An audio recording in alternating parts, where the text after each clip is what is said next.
है बच्चा, ये एक तरीके का वन शॉट वीडियो है जो आपके chapter the rise of nationalism के पूरे फ्रेमवर्क को जो है आपके माइंड में ये इस्टेब्लिश करेगा। तो इस पूरे वन शॉट वीडियो को देखो, समझने की कोशिश करो कि चैप्टर के अंदर हो क्या रहा है। तो हमारा चैप्टर है the rise of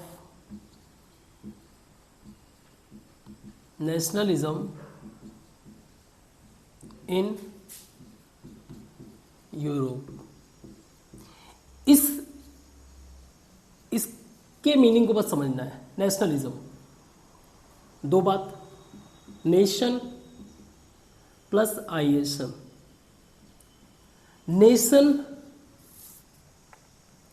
nation represent common identity among people. इस कॉमन आइडेंटिटी को फिगर आउट करके एज ए आइडियोलॉजी उसका इस्तेमाल करना टू अचीव पॉलिटिकल एम, या कह लो पॉलिटिकल रिफॉर्म। तो ये जो कॉमन आइडेंटिटी था, प्रॉब्लम यही है, ये चैप्टर टफ नहीं है बट इसको समझने की जरूरत है। इसका जो पर्टिकुलर डिफिनीशन है वो कंटिन्यूअस चेंज होगा टाइम के अकॉर्डिंग, ठीक है।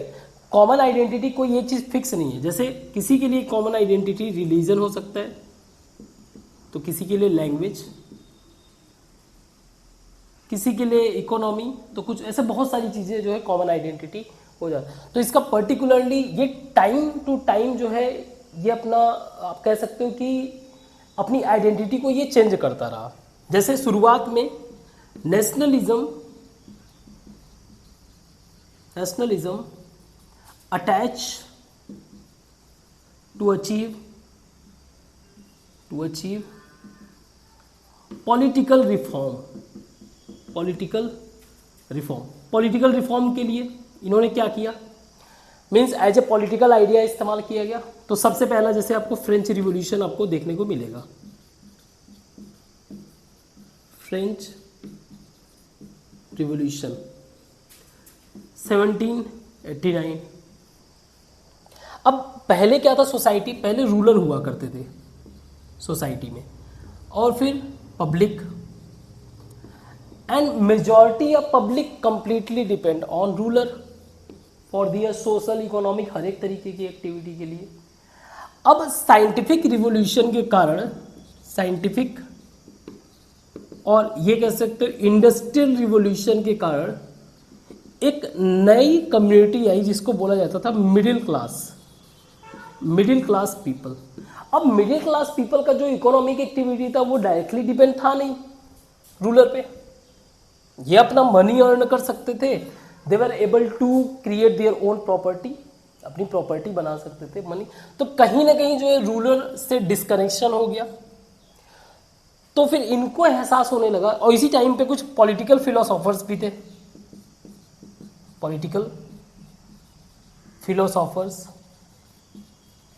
जिनका ideas he based on against the ruler, king, despotic rule के अगेंस्ट था। तो अल्टीमेटली ये लीड किया फ्रेंच रिवॉल्यूशन में। तो इनको बोला जाता था लिबरल्स, जिनका मेन फोकस था इंडिविजुअल फ्रीडम।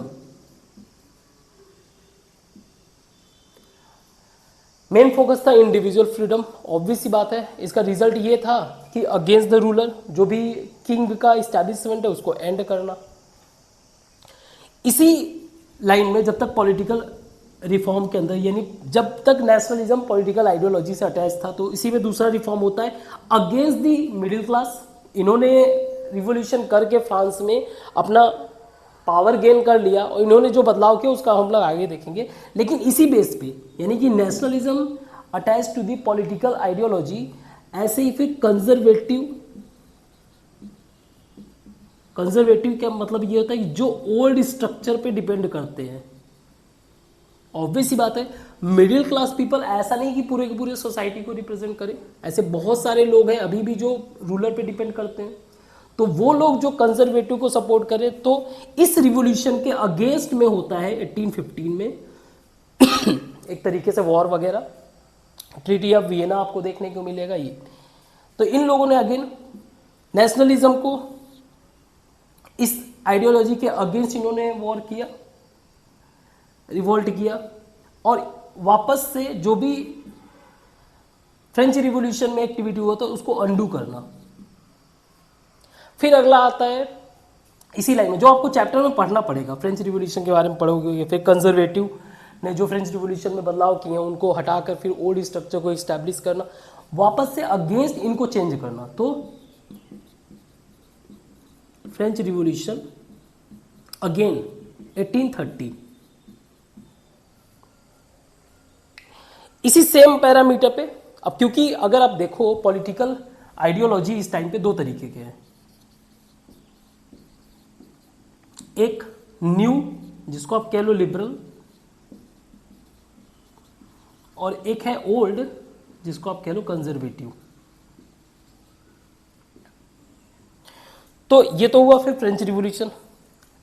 फिर इसी सेम पैटर्न पे जो कंप्लीटली न्यू आइडियोलॉजी का इस्तेमाल करे, तो 1848 में आपको देखने को मिलेगा फ्रैंकफर्ट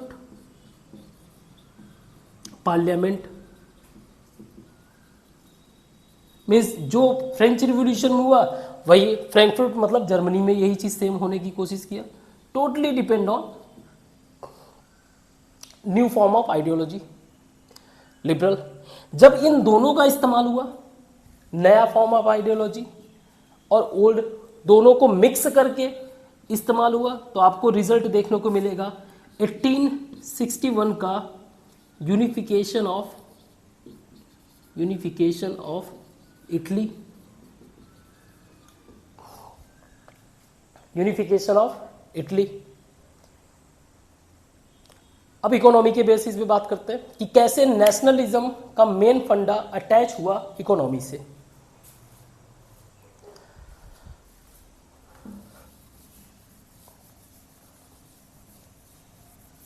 पॉलिटिकल रिफॉर्म होने के बाद सोसाइटी में इकोनॉमिक रिफॉर्म भी होने लगा, यानी कि जो नए लोग, new form of people power में जब आए, मिडिल क्लास, तो उनके लिए तो इकोनॉमी ही मेजर चीज था।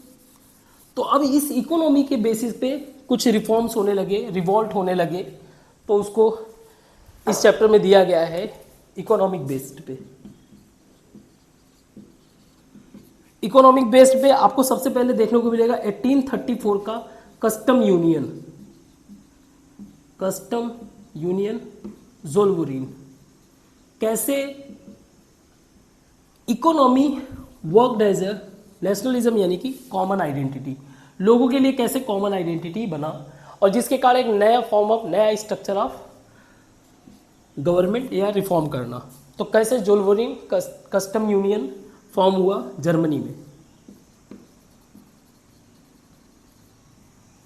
यूनाइट करने का काम करना। कस्टम यूनियन में बेसिकली 39 अलग अलग छोटे छोटे कंट्रीज थे, स्मॉल किंगडम थे, उनको कंबाइन करके एक कस्टम यूनियन बनाया गया, जिसके अंदर इंटरनल कस्टम ड्यूटीज वगैरह जो पे करने रहते थे, करेंसीज वगैरह, उसको कम करना। ऐसे इकोनॉमी के बेसिस पे, इकोनॉमी के ही बेसिस पे आपका 1848 में फ्रांस में रिवॉल्यूशन होता है। सी, ऐसा नहीं है कि इसमें पॉलिटिकल कॉज नहीं रहेगा, पॉलिटिकल तो रहेगा ही रहेगा, बट अब जो है इसमें इकोनॉमी भी ऐड हो गया। तो फ्रांस रिवॉल्यूशन 1848 का, जिसमें प्रॉब्लम था अनएम्प्लॉयमेंट, हंगर, ये सारा इशू।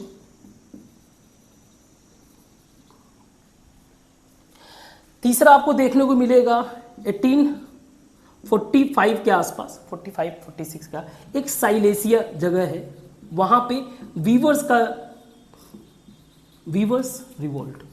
अगेन वो भी कॉज है इकोनॉमी।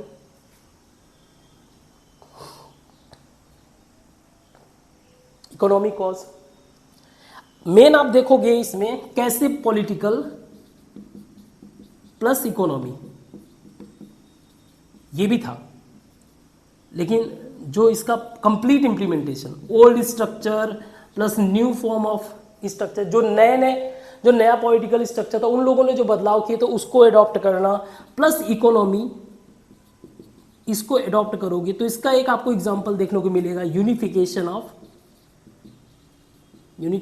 Of Germany.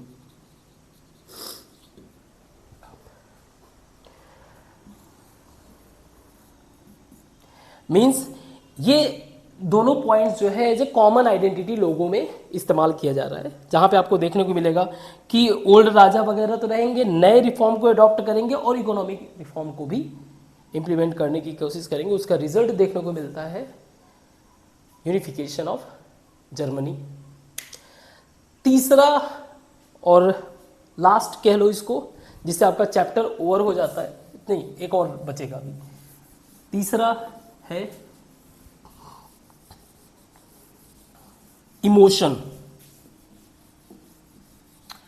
इमोशंस, इसको अटैच कर देते हैं इमोशन से, इसी को बोला जाता है रोमांटिसिज्म।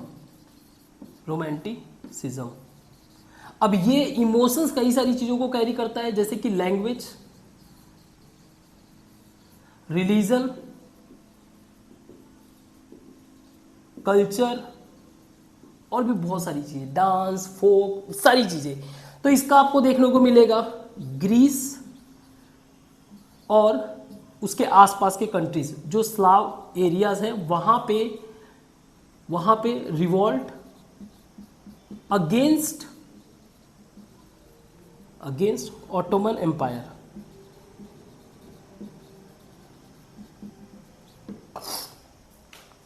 इसी तरीके से आपको देखने को मिलेगा पोलैंड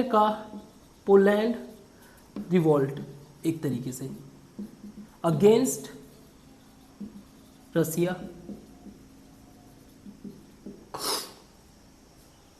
के अगेंस्ट पोलैंड का। और फिर लास्ट में आपको एक स्ट्रेंज केस देखने को मिलेगा, जिसमें ओल्ड स्ट्रक्चर भी है, प्लस न्यू पॉलिटिकल स्ट्रक्चर भी है, प्लस इकोनॉमी भी है, और प्लस रोमांटिसिज्म भी है, और वो है ब्रिटेन का केस। ब्रिटेन कह लो या फॉर्मेशन ऑफ यूनाइटेड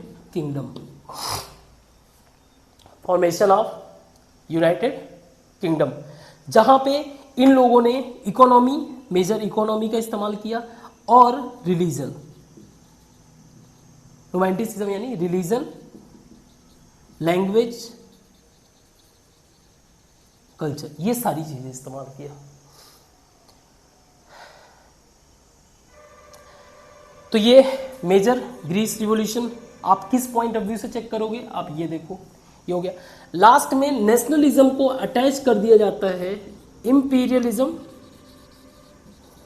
इंपीरियलिज्म, यानी कि इंपीरियल का मतलब ओल्ड स्ट्रक्चर तो रहेगा ही, प्लस इसमें इकोनॉमी भी ऐड कर लो, इसमें रोमांटिसिज्म भी ऐड कर दो।